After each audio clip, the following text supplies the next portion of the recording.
کوئی کسی ملک کا امبیسڈر چاہے امریکہ کا ہو یا کسی اور ملک کا ہو پاکستان کے وزیر اعظم سے آ کر کوئی ڈیمانڈ نہیں کر سکتا. ہم نہ کسی کے دباؤ میں آئے ہیں پہلے نہ اب آئیں گے. بسم اللہ الرحمن الرحیم. ناظرین میں ہوں طارق سمیع ڈیلی ممتاز ڈیجیٹل کے ساتھ. ناظرین وزیر اعظم انوار اللہ کاکڑ نے آج ایسا کیا کہہ دیا اور یہ بھی کہہ دیا صحافیوں کو کہ جیل جائیں آپ. یہ کیا ماجرا ہے یہ میں بتاؤں گا. صحافیوں کو کیوں جیل بھجوا رہے ہیں, اس کے پیچھے کیا معاملہ ہے, یہ پوری ڈیٹیل بتاؤں گا. پھر دوسرا معاملہ ہے ناظرین, جو غیر ملکی ہیں غیر قانونی طور پر, اس حوالے سے پاکستان بار بار کہہ چکا ہے افغان حکومت سے, لیکن افغان حکومت کوئی پرواہ نہیں کر رہی اور دہشت گردی کے واقعات میں 60% اضافہ ہوا ہے اور اس عرصے میں 2000 پاکستانی شہید ہو چکے ہیں. اب کیا کرنا چاہیے؟ آج لائے عمل حکومت کی طرف سے آیا ہے اور اس لائے عمل پہ دیکھتے ہیں کس حد تک عمل ہوتا ہے. پھر ایک اور معاملہ ہے ناظرین سب سے اہم کہ جی سرکاری میڈیا ہے, ریڈیو ہو, پاکستان ٹیلی ویژن ہو, وہاں کیسے تجزیے ہو رہے ہیں, کیا خبریں چل رہی ہیں, کیا بلنڈرز ہو رہے ہیں اور وہاں کیا کارروائی ہوئی ہے اور وزیر اعظم نے اس حوالے سے کیا ایکشن لیا ہے, وہ بھی میں آج آپ کو بتاؤں گا. سب سے پہلے ناظرین میں آپ کو بتاتا چلوں, آج وزیر اعظم انوار اللہ کاکڑ نے صبح ایک پریس کانفرنس بلائی. میں بھی وہاں گیا تھا دعوت پہ, میں نے پورا ان کی کنورسیشن سنی ہے, کوشچن آنسر بھی ہوئے ہیں, میری اپنی بھی ان سے گفتگو ہوئی ہے, وہ میں سب سے آخر میں آپ کو بتاؤں گا کیا گفتگو ہوئی ہے. انہوں نے جو ناظرین افغانستان کے حوالے سے جو معاملات ہیں وہ بڑی ڈیٹیل کے ساتھ بتا دیے ہیں اور انہوں نے بتا دیا ہے کہ جی جب سے یہ طالبان کی عبوری حکومت آئی ہے کابل کے اندر, دہشت گردی میں 60% اضافہ ہوا ہے. 2 سال کے عرصے میں سرحد پار دہشت گردی سے 2000 پاکستانی شہید ہوئے ہیں. 64 افغان دہشت گرد مارے گئے ہیں سیکیورٹی فورسز سے مقابلوں میں, اور اس کی ساری ڈیٹیل جو ہیں افغان حکومت کو دی گئی ہیں. اب کہا یہ جا رہا ہے کہ جی ان کو افغانیوں کو نہ نکالا جائے, بڑے سخت بیانات دے رہے ہیں طالبان کے رہنما. میں ان طالبان رہنماؤں سے پوچھنا چاہوں گا کہ 40 سال ہو گئے ہیں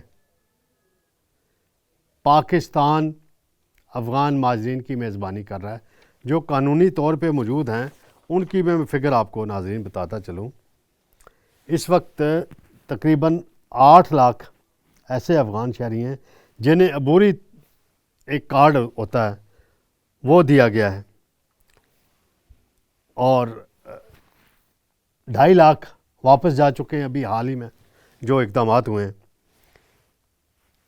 اور جو کرکٹ میچ ہوتا ہے تو افغان جو کرکٹ ٹیم ہے وہ جب پاکستان سے جیتتی ہے تو کتنی نفرت کا اظہار کرتے ہیں وہ, یہ پاکستانی عوام دیکھ چکے ہیں.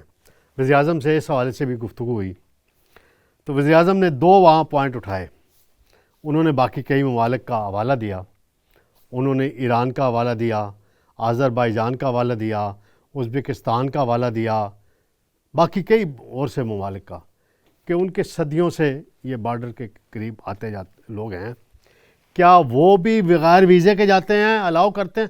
قطعاً نہیں الاؤ کرتے. اگر یہ سسٹم ایک بن رہا ہے تو اس کو بننے دیا جائے. یہاں کچھ سیاسی جماعتیں ہیں وہ علاقائی سیاست کرتی ہیں, قومیت کی سیاست کرتی ہیں, ان کو بھی پاکستان کے مفادات کا خیال رکھنا چاہیے. یہ میں عرض کرنا چاہ رہا تھا.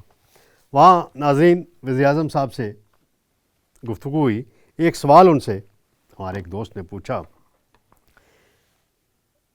اور سوال رائٹ ہے جیسا بھی پوچھا جائے, کہ امریکی امبیسڈر جو ہیں وہ آپ سے ملنے آئے تھے، کیا ڈیمانڈ کی؟ اس پہ وزیر اعظم کو غصہ آیا، اور وزیر اعظم کو غصہ آنا چاہیے تھا۔ وزیر اعظم نے اس کا جو جواب دیا وہ یہ تھا کہ کوئی کسی ملک کا امبیسڈر، چاہے امریکہ کا ہو یا کسی اور ملک کا ہو، پاکستان کے وزیر اعظم سے آ کر کوئی ڈیمانڈ نہیں کر سکتا۔ ہم نہ کسی کے دباؤ میں آئے ہیں پہلے، نہ اب آئیں گے۔ یہ جو ہم نے پالیسی بنائی ہے کہ غیر قانونی طور پر مقیم غیر ملکیوں کو نکالنا ہے، یہ ہم نے اپنے مفاد میں بنائی ہے۔ جہاں تک ان لوگوں کا تعلق ہے جو 25,000 کے قریب فگر آ رہی ہے، جنہوں نے نیٹو فورسز کو سپورٹ کیا تھا، وہاں ان کے ساتھ کام کیا تھا، وہ پاکستان میں ہیں، ان کو امریکہ سمیت دیگر یورپی ممالک میں بھجوانا ہم نے، اس کا ٹائم فریم ہم نے مانگا ہے۔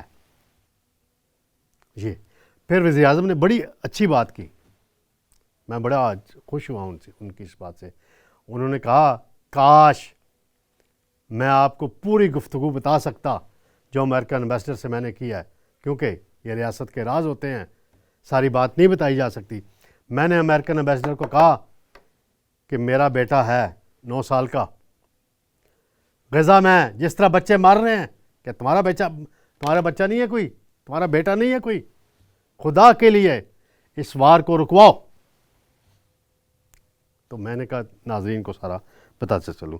ناظرین، جب پریس کانفرنس ختم ہو گئی، ایسے ہی ہماری گفتگو ہو رہی تھی غیر رسمی وزیر اعظم صاحب سے، تو وہاں 2 باتیں ہوئیں، میں آپ کے گوش گزار کرنا چاہتا ہوں۔ ایک بات یہ ہوئی کہ سابق امریکی صدر ہیں ڈونلڈ ٹرمپ صاحب، انہوں نے ایک تقریر کی ہے جی امریکہ کے اندر، اور ان کا دعویٰ ہے، اور عمران خان کا انہوں نے بڑا ذکر کیا اس میں، کہتے ہیں کہ ایک ایرانی جنرل قاسم سلیمانی تھے، وہ عمران خان کے دور حکومت میں واقعہ ہوا تھا ایران کے اندر، ان کو قتل کر دیا گیا تھا۔ تو وہ کہتے ہیں ٹرمپ صاحب کہ عمران خان صاحب بہت دکھی ہوئے تھے، اور انہوں نے 1 ہفتے کے لیے خود کو کمرے میں بند کر لیا تھا۔ اس پر وزیر اعظم صاحب نے کہا کہ آپ صحافی حضرات نے اس پہ کوئی پروگرام نہیں کیا، کوئی بات نہیں کی، جائیں آپ خان صاحب سے جا کے پوچھیں، عمران خان سے، کہ اس کا کیا موقف ہے ٹرمپ کی اس بات پہ۔ تو میں نے کہا وزیر اعظم صاحب، خان صاحب تو جیل میں ہیں، اڈیالہ میں، تو آپ ہمیں جیل بھجوا دیں۔ تو انہوں نے مسکراتے ہوئے کہا بھائی میں کیوں آپ کو جیل بھجواؤں، آپ نے ان سے پوچھنا، آپ خود جیل چلے جائیں۔ یہ ان کا اس حوالے سے جواب تھا۔ پھر ایک اور بات پوچھی گئی وزیر اعظم صاحب سے کہ پی ٹی وی میں کیا ہو رہا ہے، ایک غلط خبر چلی ہے، ایک تجزیہ کیا گیا ہے مارننگ شو میں، حالانکہ سوال بڑا عجیب و غریب کیا گیا تھا۔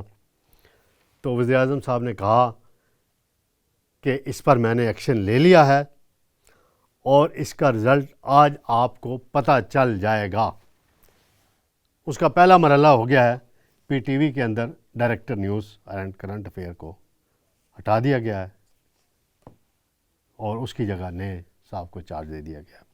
ناظرین، پہلے ریڈیو میں غلطی ہوئی، 3 بلیٹن میں خبر چل گئی، جہاں فلسطین کا لفظ لکھنا تھا وہاں اسرائیل کا لفظ لکھ کے وزیر اعظم کے منہ میں الفاظ ڈال دیے گئے۔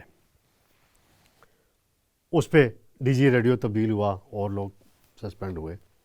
اب پی ٹی وی کے مارننگ شو میں کیا ہوا، ایک مارننگ شو تھا، اس میں اینکر جو ہیں ایک ینگ سے ہیں، انہوں نے یہ سوال اٹھایا، سوال کیا کہ جی سعودی عرب پاکستان کا قریبی ترین دوست، متحدہ عرب امارات قریبی ترین دوست، اور انہوں نے کہا کہ سعودی عرب کی جو سرزمین ہے، ان کی جو بیسز ہیں وہ استعمال ہو رہی ہیں فلسطین کے ڈیفینڈ کے لیے، غزہ پہ حملوں کے لیے، اور متحدہ عرب امارات نے 8 جہاز بھیجوائے ہیں بحری اپنے اسرائیل کی سپورٹ کے لیے، جس میں اسلحہ گیا ہے۔ تو وہاں جواب دینے والی تھی ڈاکٹر شازیہ چیمہ صاحبہ ہیں، بڑی اچھی انٹرنیشنل افیئر کی بڑی ایکسپرٹ ہیں۔ تو انہوں نے سرکاری میڈیا پہ ایک غلط اور مس انفارم سوال پوچھنے پہ کہا کہ میں نے تو کسی میڈیا سے ایسی کوئی خبر نہیں سنی، نہ ایسی کوئی بات میرے علم میں آئی ہے، نہ کوئی انٹرنیشنل میڈیا میں آئی ہے، تو آپ کا یہ سوال ہی فضول ہے۔ یہ ہے ناظرین معاملہ سارا کہ یہ پی ٹی وی میں ہو رہا ہے، ہوا واقعہ، اور اس کا وزیر اعظم نے بڑا سخت نوٹس لیا۔ اب سیکٹری انفارمیشن کو بھی تبدیل کیا گیا جا رہا ہے، کسی بھی وقت نوٹیفیکیشن آ جائے گا۔ اور آپ کو یہ بتاتا چلوں، مرتضیٰ سلنگی صاحب ہیں، ہمارے صافی برادری کے ہی ہیں، وہ سعودی ایمبیسی گئے آج۔ وہاں ان کے ساتھ کون گیا تھا امبیسڈر صاحب سے ملنے؟ علامہ طاہر اشرفی۔ وہاں انہوں نے وضاحت دی اس سارے معاملے کی، جو کچھ ہوا ہے۔ تو یہ حالات چل رہے ہیں۔ میں نے کہا ناظرین کو تھوڑا سا آخر میں بتاتا چلوں، چیئرمین سینٹ ہے صادق سنجانی صاحب، میں نے ایک خبر دی تھی کہ وہ بلوچستان اسمبلی کا الیکشن لڑیں گے۔ آج میرا ان سے رابطہ ہوا، انہوں نے اس خبر کی 50% تصدیق کر دی، اور انہوں نے کہا میری طرف سے آپ یہ وضاحت دے دیں کہ میرے صوبائی اسمبلی کے الیکشن لڑنے کا فیصلہ پارٹی کرے گی۔